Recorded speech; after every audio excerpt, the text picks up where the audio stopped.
네, 안녕하세요. 오늘 강의로는 이제 두 번째 시간이고요. 요 자체로는 2025년도에 나온 비상 대비 업무 담당자, 이제 국제정치학의 1번 문제를 좀 들여다보면서 문제 구성이라든가 이 부분에서 필요로 하는 것들, 이 부분을 이제 같이 좀 분석해 보려고 합니다.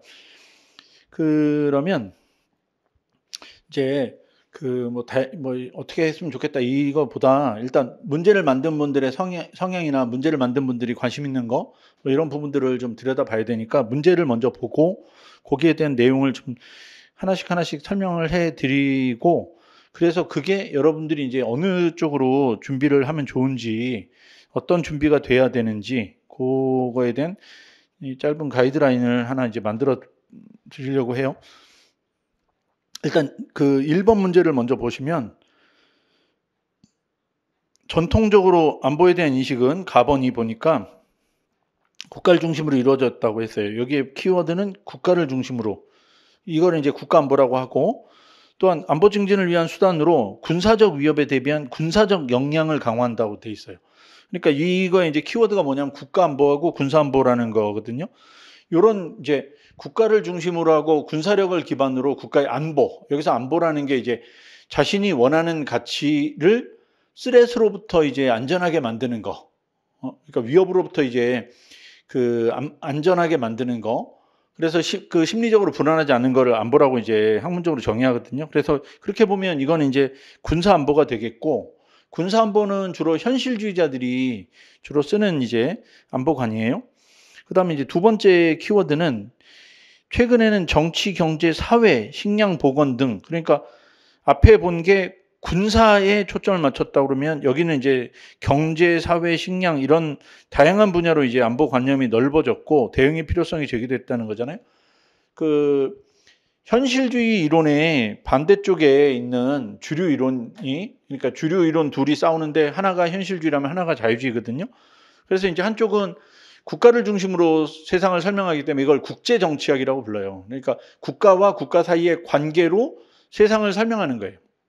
여기서 이제 뭐 당연한 거 아니야 이렇게 생각하실지 모르겠는데, 국가 외적 행위자는 안 보겠다 이거예요. 왜 안 보냐? 국가만큼 중요한 게 없다. 특히 이제 여기서 말하는 국가라는 게 중앙정부를 기반으로 하는데, 중앙정부를 기반으로 하는 이런 이제 국가라고 하는 행위자가 주로 군사력하고 경제력을 집중해서 자기가 원하는 목표를 이루는 데 쓴단 말이에요. 그래서 이제 군사력을 가지고 내가 원하는 걸 빼앗거나 혹은 빼앗기지 않기 위해서 방어하거나 할 때 이제 아까 봤던 군사안보를 쓰는데, 자유주의자들은 그런 안보는 실제로 이제 그렇게 엄청 중요하지 않다고 봐요. 왜냐하면 이 자유주의 안보관이라는 게 1970년대, 60년대 말 70년대 나왔는데, 이때 자유주의 안보관을 만든 사람들은 냉전 시기에 대땅뜨가 막 만들어질 때, 그때 이제 긴장이 완화되는 시기에 만들었단 말이에요. 그러니까 그 사람들이 볼 때는 아니 강대국이 안 싸우는데 뭐 강대국이 이제 싸우는 것처럼 이렇게 호들갑을 떨면서 안보관을 만드냐. 오히려 그거보다, 그런 거보다 오히려 오일 쇼크나든가 이런 것들 때문에 사람들이 더 죽겠는데 이런 문제를 다뤄야지 왜 전쟁 문제를 다루냐. 그래서 이제 나오게 된 게 자유주의 안보관이고, 이런 안보관에 지금 요 키워드에 있는 여러 이제 분야들로 넓어졌다는 대표적 이론이 포괄 안보라고 하는 안보관이거든요. 이쪽 이제 포괄 안보라고 하는, 여기는 좀 생소하실 수도 있는데 안보 연구하시지 않은 분들은 포괄 안보라는 건 컴프리헨시브 하다는 건데, 컴프리헨시브 하다는 건 이제 안보의 위협이나 안보에 대한 손상을 가져오는 것들이 굉장히 다양한 영역에 있다 이거예요. 그러니까 예를 들면 요즘에 유럽에 난민 많이 생겼잖아요. 난민이 옛날에는 그냥 사람들 넘어오나 보다 이랬는데, 뭐 난민이 1,000만 명, 2,000만 명씩 이제 늘어나고, 독일은 그중에 이제 100만 명을 받았는데, 이런 식으로 이제 인구가 막 늘어나게 되면 사회 범죄율도 높아지고, 그다음에 난민 못 들어오게 한다고 굉장히 극우적인 성향의 정당들도 지지율이 막 올라간단 말이에요. 이런 것들이 오히려 사회 전체를 좀 더 불안하게 만든다. 그러니까 적으로부터 공격받는 게 문제가 아니고, 이런 관점에서 이제 만들어진 게 포괄 안보관이에요. 그러니까 이제 가번이 현실주의의 국가안보관이고, 나번이 정치, 경제, 사회, 식량, 보건 등의 위협을 다루는 이제 포괄 안보고 자유주의 안보관이에요. 그러면서 답은 오늘날과 같은 초연결 시대에는 사이버 공간도 중요한 영역이다. 그래서 이제 답은 사이버 안보를 다루겠다 이거예요. 그러면서 사이버 공간에서 발생하는 국가 시스템 마비나 사회 혼란이라고 되는데 요 이제 시험장에서 가끔 이렇게 키워드가 힌트로 주어지는 경우들이 있거든요. 예를 들면 국가 시스템 마비, 사회 혼란 이렇게 돼 있는데 요 키워드를 좀 잘 보시면 이제 사이버 공간은 국가한테도 위기가 돼요. 그러면 가번하고 연결돼요. 국가 시스템을 마비하니까 예를 들면 북한 해커들이 이제 정부 서버에 들어와가지고 정부 서버를 막 공격하거나 국방부 서버를 공격하거나 아니면 이제 군 서버를 공격해가지고 실제로 이제 군이 사용해야 되는 이 무기 체계에 손상을 가할 수도 있잖아요. 그렇게 되면 이제 이거는 국가안보가 되는 거고 그게 아니라 우리 농협 해킹되고 롯데카드 해킹되고 뭐 그다음에 SK텔레콤 해킹되고 이런 식으로 이제 이렇게 민간 기업들이 해킹이 되는 경우도 있잖아요. 이러면 이제 그 자기 주머니에 있던 아니면 자기 통장에 있던 돈이 날아가거나 아니면 갑자기 어느 순간에 내가 몰랐는데 내 개인 정보가 도용이 된다거나 뭐 이렇게 될 수 있잖아요. 요거는 이제 국가 안보의 문제라기보다 사회 안보의 문제거든요. 그래서 사이버 안보는 두 가지 영역이 걸쳐 있는 거예요, 발을. 하나는 국가 안보 쪽에 걸쳐 있고 다른 하나는 이제 사회, 민간 영역에 걸쳐 있어요.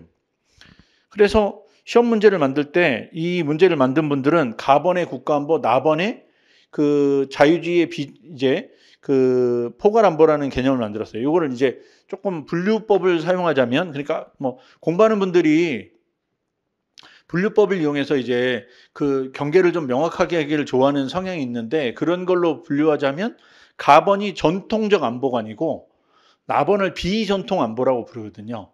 그러니까 옛날부터 이제 되게 중요하게 생각했던 국가 군사 안보가 있고 지금 중요하게 된 이제 비전통 안보관이 있어요. 그렇게 해서 이제 두 가지를 나눈 상태에서 답번에다가 뭘 집어넣냐면 사이버 안보를 넣은 다음에 자, 국가 안보하고도 연결돼 있고 그다음에 민간하고도 연결되고 전통 안보도 연결되고 비전통 안보도 연결되고 이렇게 이제 시험 문제를 만들었어요. 그러니까 이 또 여기를 되게 공들여서 만든 그런 문제죠. 그러면서 이제 가번과 나번에 제시된 개념을 비교해서 설명하라. 라고 했는데 이제 개념을 비교하라고 했고 우리가 이제 그 제가 이해하고 있는 점수로 치자면 그러니까 분량을 좀 맞춰서 하자면 3을 곱하면 되니까 12점 정도 되겠죠. 그러면 12점이면 한 페이지보다 조금 많아요. 그리고 여러분들이 이제 공부하시면서 페이지 하나에 32줄짜리 아마 모의 그 답안지 구하실 수 있을 건데 그런 거 구하셔가지고 써보시게 되면 그거 써보실 때 본인이 쓰는 이제 스타일이 정해져 있거든요. 그러면 한 페이지에 몇 개의 문단을 만드는지를 좀 체크를 해봐야 돼요. 그러니까 글을 좀 짧게 쓰면서 간결하게 만드시는 분들도 있고 글이 좀 길어지는 분들도 있거든요. 그래서 이제 대략 그 제가 이제 보면 좀 짧게 만들면 이제 아주 짧게 만들면 6개 문단까지 만들 수 있고 그다음에 조금 짧다 싶으면 5개 정도 만들 거고요. 조금 길어지면 이제 4문단 정도 나오거든요. 32줄이면. 그러면 그 12점이면 2점당 한 문단 만든다고 만약에 계산이 쓰면 6문단 정도 써 보라 이거예요. 그러면 이제 6문단을 쓸 때 가와 나의 제시된 개념을 비교해서 설명하라고 했으니까 이제 여기서 비교한다는 거는 가번은 국가 안보고 군사 안보고 현실주의니까 여기에 이제 아까 얘기했던 국제 정책에서 중요하게 생각하는 게 이제 그 이론이거든요. 그러면 현실주의가 어떤 건지에 대해서 좀 설명하면서 현실주의에서는 왜 국가를 강조하고 왜 군사를 강조하는지 이 부분을 좀 설명을 해줘야 아 이론 이해가 충분히 돼 있구나 하면서 이제 거기에 맞는 점수를 받으실 수 있겠죠.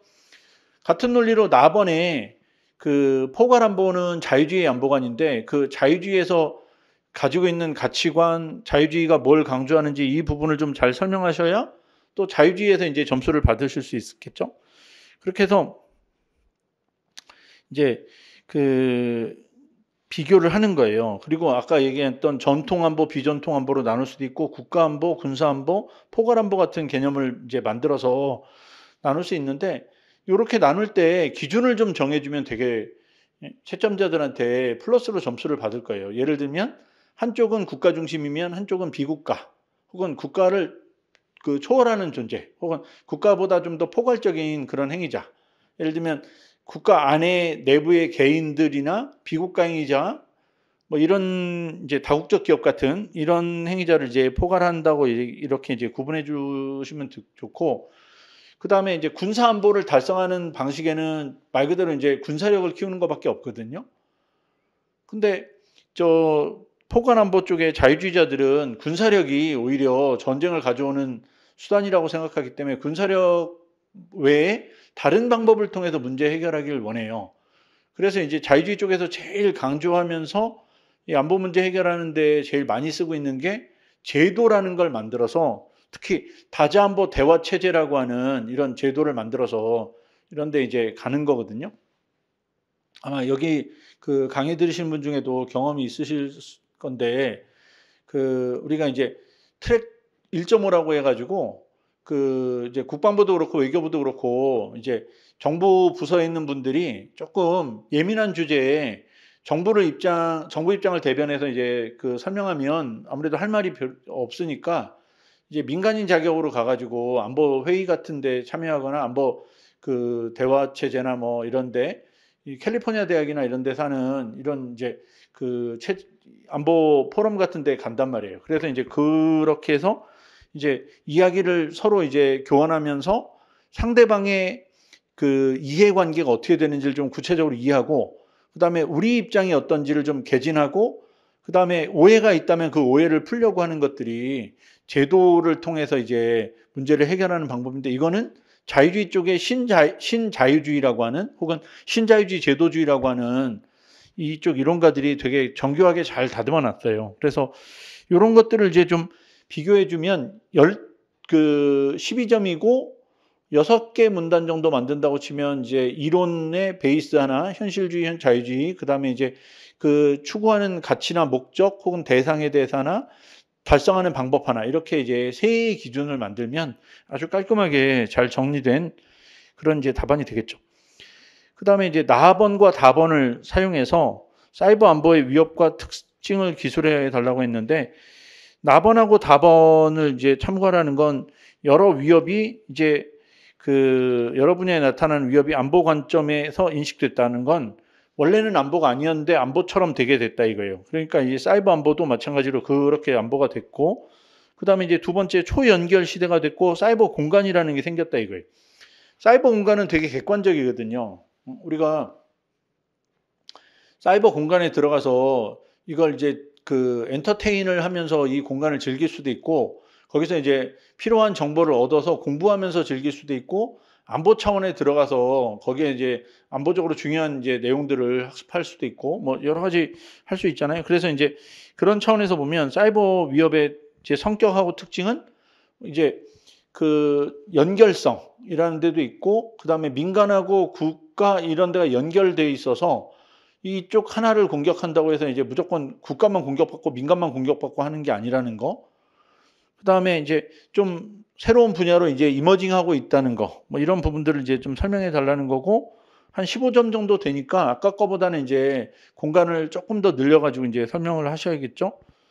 이렇게 한 다음에 사이버 안보 위협에 대한 대응 방안을 논하라고 했는데, 갑자기 왜 이제 가번이 들어왔냐면, 아마 군에 계시면서 이쪽은 더 구체적인 방안들에 대해서 이제 학습도 하시고 실제 그쪽 실무에 계신 분들도 많이 계실 텐데, 이 사이버 안보라는 게 되게 좀 어려운 게, 우리가 이쪽 국제정치학에 안보 연구하는 사람들, 특히 이제 브로디 같은 이제 핵전략이나 이쪽 연구한 분들은 이게 이제 상대방이 나를 공격하면 나도 이제 가만히 있지 않겠다 하는 이격 논리를 만들어 가지고, 그 이격 논리를 가지고 공격한다? 그럼 내 팔 하나 날아간다? 대신 너도 네 팔 하나 날아간다. 아니면 네가 나를 공격한다, 나도 죽는다, 근데 너도 죽는다. 이런 논리로 이제 억지라고 하는, 혹은 억제라고도 이제 아마 번역된 걸로 보셨을 건데, 디터런스라고 하는 것들을 이제 굉장히 중요한 안정화 장치로 썼단 말이에요. 전쟁을 막는 데 있어서 냉전 기간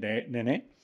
근데 억지가 되려면 압도적으로 퍼부어서 상대방한테 뭔가 하여간 되게 중요한 가치가 하나 날아갈 수 있어야 돼요. 다시 말하면 도시 하나가 날아가고 몇백만 명이 죽고 몇천만 명이 죽고 이런 일이 이제 발생할 수 있어서 도저히 끔찍해서 못하겠다. 이렇게 만들어야 되는데 그게 이제 그 잘 안 되는 게 사이버 분야란 말이에요. 왜냐하면 해커가 공격한다고 그 해커 어디 있는지 알았다고 그 도시 전체를 불바다로 만들 수도 없고 게다가 이제 이 지금 사이버 이 시스템은 좀 특이한 게 여러 이제 노드를 거쳐서 온단 말이에요. 그러니까 이제 내가 이제 바로 그 컴퓨터 어디 서버에 들어가 가지고 막 공격하고 이런 게 아니라 이제 어디에다 IP를 만들고 또 다른 데로 IP 돌리고 뭐 이래 가지고 막 10개, 20개 돌려 가지고 이제 공격을 하고 하니까 그걸 찾아내는데도 되게 어려움을 가져요. 그래서 이쪽 분야 연구자들은 이걸 어트리뷰션이라고 해서 이제 귀인이라고 부르거든요. 귀인.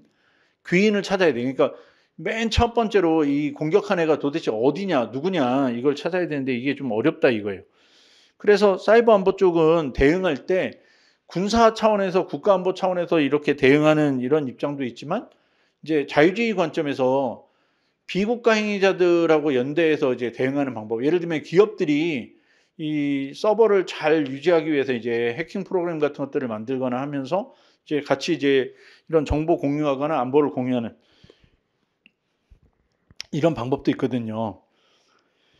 그래서 이 문제에서는 이제 국제 정치학을 좀 체계적으로 이해한 입장에서 이걸 이제 쓰라고 하면 현실주의라는 용어가 없지만 국가안보, 군사안보에서 현실주의라는 개념이나 이론을 좀 끌어다가 설명이 돼야 되고 포괄안보 쪽에 대한 개념하고 있으면 더 좋고 아니면 이제 포괄안보가 자유주의 안보관이니까 자유주의 안보관이 좀 있어야 되고 이런 것들을 이제 비교하는 준거, 기준을 좀 잘 만들면 좋겠고 그러니까 예를 들면 그 추구하는 목적, 그다음에 가치 그리고 이론적 베이스 이런 것들을 이제 정리해 가지고 만드는 게 좀 필요한 데다가 이 문제는 그 잘 만들어진 게 가번, 나번을 섞어 가지고 다에 대한 대응책이라든가 문제점들 뭐 이런 부분을 이제 설명하게끔 만들어 놔서 어찌 보면 이제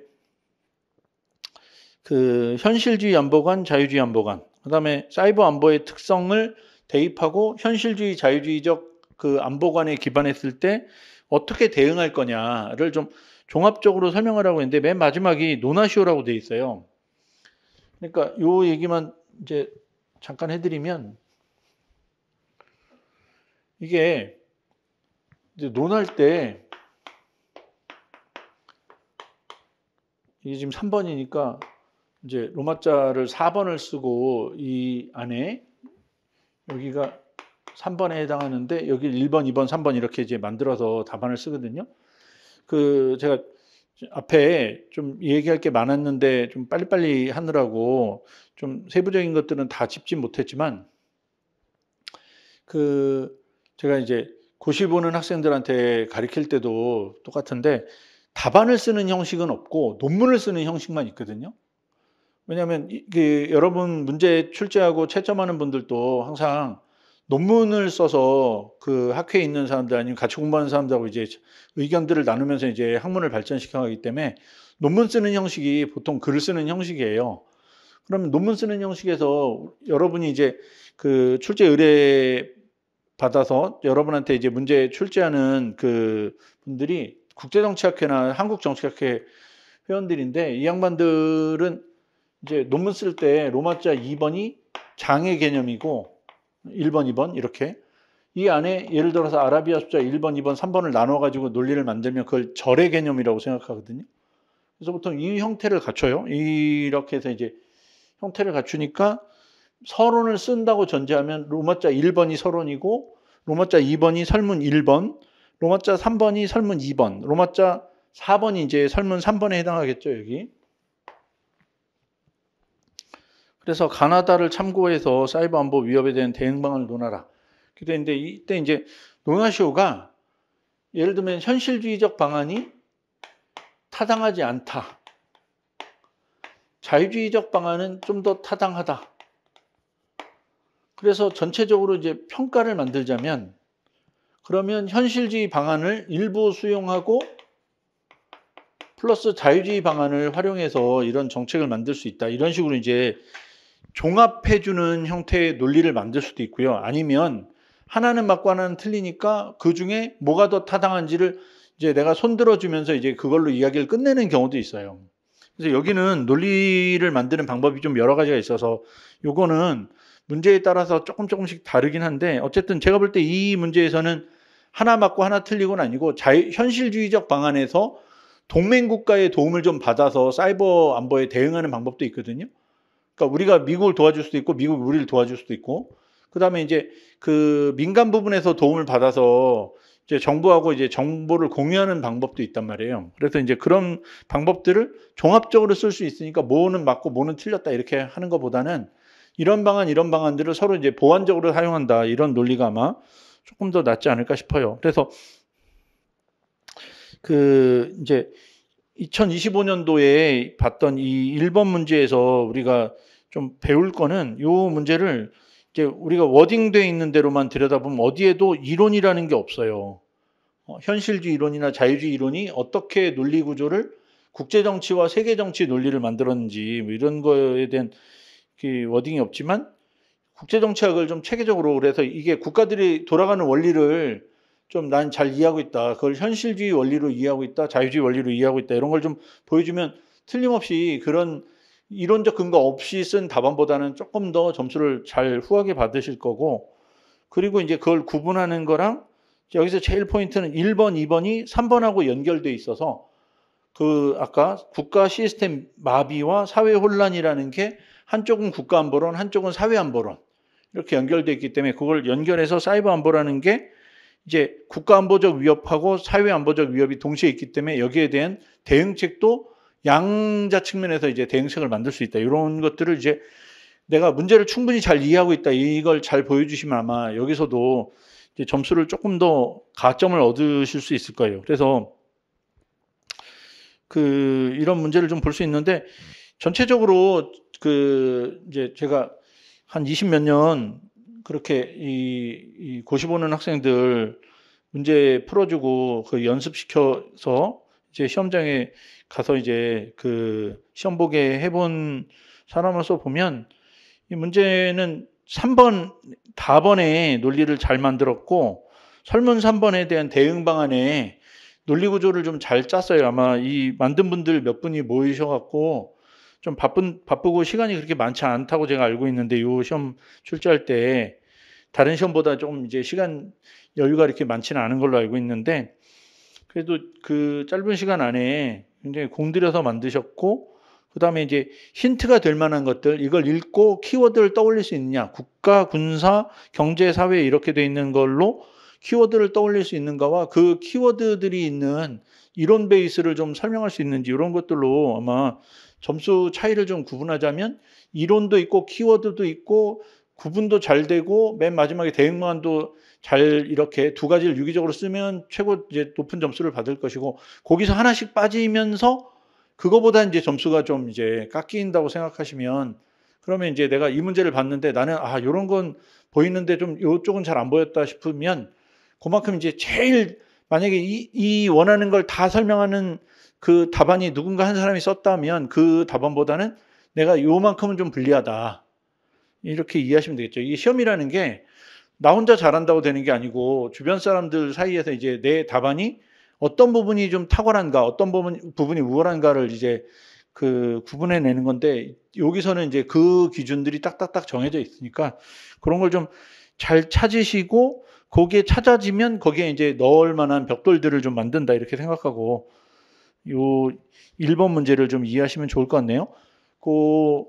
요걸로 이제 요 1번 문제 해설은 요 마무리하고요. 그다음에 그 잠깐만 브레이크 한 다음에 이제 두 번째 문제는 또 어떻게 구성되어 있고 어떤 부분들이 출제자가 원하는 건지 이 부분에 대한 얘기를 조금만 더 이어가 보도록 하죠. 네, 조금만 쉬시죠.